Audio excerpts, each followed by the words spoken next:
어떻게 해야 되는지에 대해서 말씀을 드리고자 합니다. 자, 가장 먼저 해야 될 일은 의사들이 복귀해서 환자 곁으로 가는 겁니다. 그것이 중요합니다. 사람 목숨을 살려야 되지 않습니까? 그런데 동시에 또 정부에서 할 일은 꼭 2,000명이 아니면 안 된다, 한 명도 물러설 수 없다, 이런 경직된 태도를 버리는 겁니다. 그리고 오히려 제일 먼저 할 일은 숫자를 내세우는 것이 아니라 대한민국의 의료에 어떤 문제들이 있다, 그리고 대한민국 의료 문제를 풀기 위해서는 어떤 방법을 쓰겠다, 그리고 나서도 부족한 의사들을 어떻게 채우겠다, 그런 순서, 세 가지 순서를 밟아가는 게 저는 합리적인 방법이라고 봅니다. 강압적 업무 개시 명령에 대한 재고 등을 위해서 정부가 움직여 주시기 바랍니다. 더 이상 현 의료 파업이 지속되면 우리 의료 체계는 회복 불능의 나락으로 떨어질 겁니다. 전공의 학생들 다 떠난 다음에는 그 피해를 우리 국민들이 고스란히 보게 된다는 절박한 심정으로 오늘 저희 중재안을 마련하기 위해 모였습니다. 정부와 의료계 모두 국민의 생명과 삶을 중심에 놓고 대화하며 합리적인 해결책을 찾아내야 합니다. 감사합니다. 그리고 제가 이제 이야기를 나누면서 또 나름대로 제 생각을 적어보았던 그 내용도 함께 말씀드리겠습니다. 사실 의료 대란이 발생한 이후에 가장 먼저 가장 빨리 대안을 제시하고 여러 번에 걸쳐서 저는 페이스북과 방송을 통해 제 의견을 전달해 왔습니다. 그런데 모르시는 분들이 참 많았습니다. 아마도 총선 국면이다 보니까 정치면 주요 뉴스로 다루어지지 않았기에 그래서 오늘 자리를 마련한 겁니다. 4년 전에 의료 대란 때처럼 전공의가 결국은 돌아오지 않겠냐라고 생각하는 건 정부의 오해라는 점 분명히 말씀드립니다. 이대로 간다면 절대로 돌아오지 않습니다. 지금은 교수도 전공의 제자들을 설득을 못하는 상황이라는 점을 확인했습니다. 결과적으로 필수 의료 인력이 더 줄어들 것이 불을 보듯 뻔한 상황입니다. 지금은 병원에서는 전공의가 없이 교수들이 당직을 서고 있어서 체력이 벌써 많이 소진됐습니다. 앞으로 한 달 버티기가 어렵다고 합니다. 또 더 큰 문제가 지금 의대 학생들이 휴학을 하고 군대를 가려고 하고 있다는 점입니다. 군의관은 39개월인데 일반 복무는 18개월이기 때문에 그냥 휴학하는 것보다 일반 복무를 택하는 겁니다. 이렇게 되면 얼마 후에 군의관, 공보위 턱없이 부족해지고 어쩌면 없어질지도 모릅니다. 군의관 없는 군대, 공보위 없는 지역 생각해 보셨습니까? 그리고 또 본과 4학년들도 지금 휴학을 하고 있습니다. 그러면 당장 내년에 인턴 인력이 없습니다. 그러면 병원 업무 돌아가지 못합니다.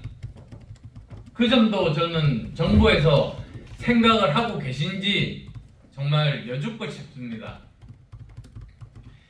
이렇게 되면 대한민국 의료계는 학생도 없고 인턴도 없고 전공의도 없고 군의관도 없고 공보위도 없고 결국은 나이든 전문의 의사들만 남아서 탈진해버리는 그런 총체적인 파국에 직면하게 됩니다. 따라서 정부는 직접 전공의와 학생들을 만나서 업무 개시 명령이나 면허 정지 취소 등 철회하고 올해 2,000명 증원 그것을 고집하기보다는 올해는 객관적인 기구에 맡겨서 먼저 검증된 안을 내겠다고 제안하시기 바랍니다. 여기에는 국내 기구도 있지만 OECD 등 외국 기구도 가능합니다. 한림원에 따르면 3에서 6개월이면 충분히 검증이 가능한 사안이라고 합니다. 그래서 시간도 사실 얼마 걸리지 않습니다.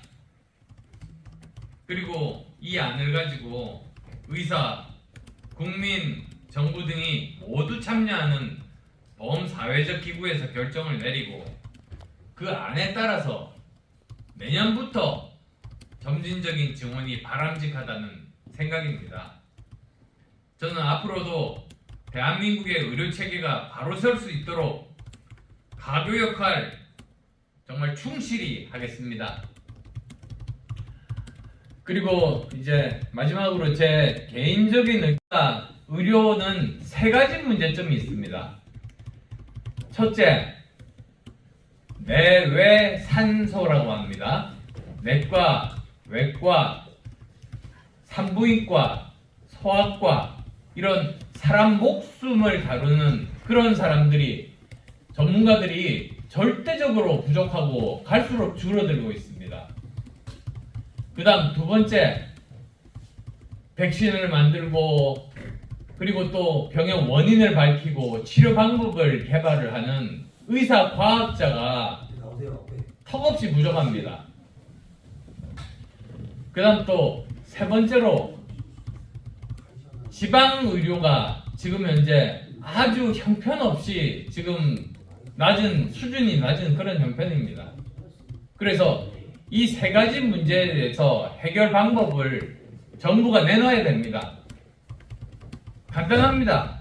먼저 왜 우리나라에서 필수 의료에 필수 의료를 지원하는 의사들이 부족한가? 가장 크게는 2가지 이유 때문입니다. 우선 첫 번째로는 수가가 아주 낮습니다. 그러니까 오히려 수가가 높은 그리고 또 편한 그런 직종으로 가는 거죠.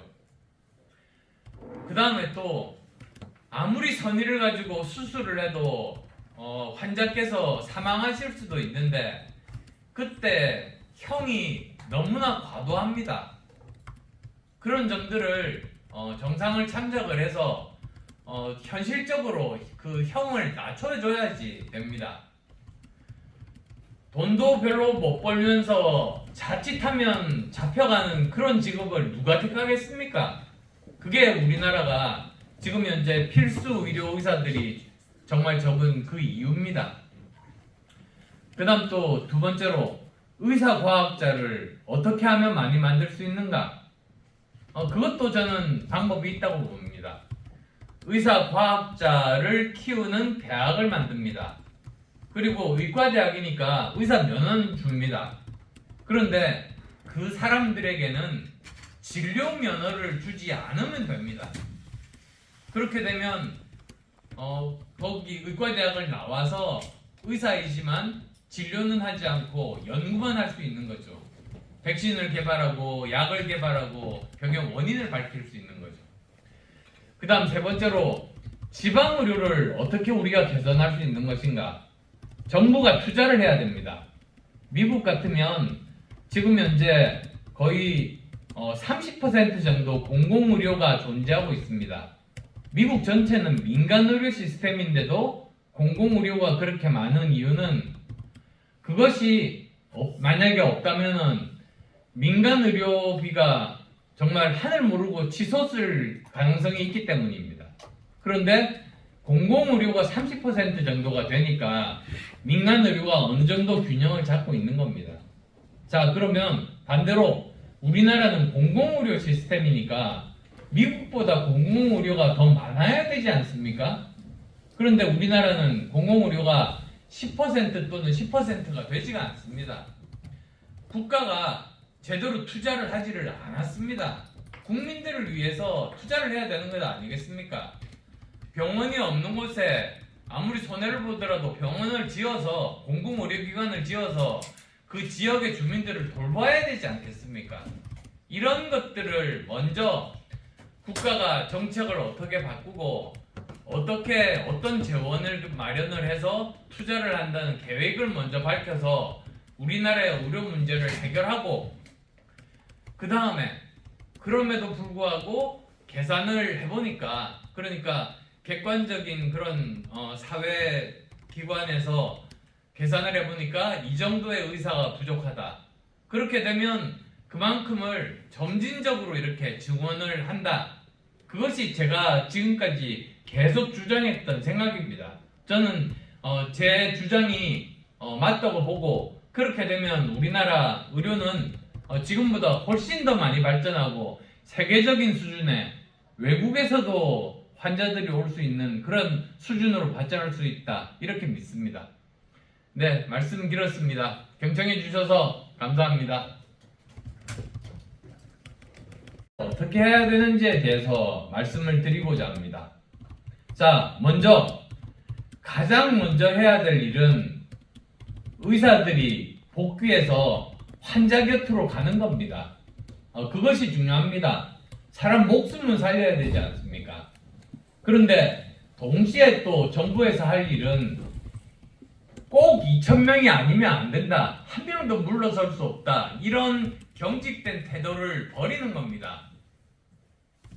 그리고 오히려 제일 먼저 할 일은 숫자를 내세우는 것이 아니라 대한민국의 의료에 어떤 문제들이 있다, 그리고 대한민국 의료 문제를 풀기 위해서는 어떤 방법을 쓰겠다, 그리고 나서도 부족한 의사들을 어떻게 채우겠다, 그런 순서, 3가지 순서를 밟아가는 게 저는 합리적인 방법이라고 봅니다.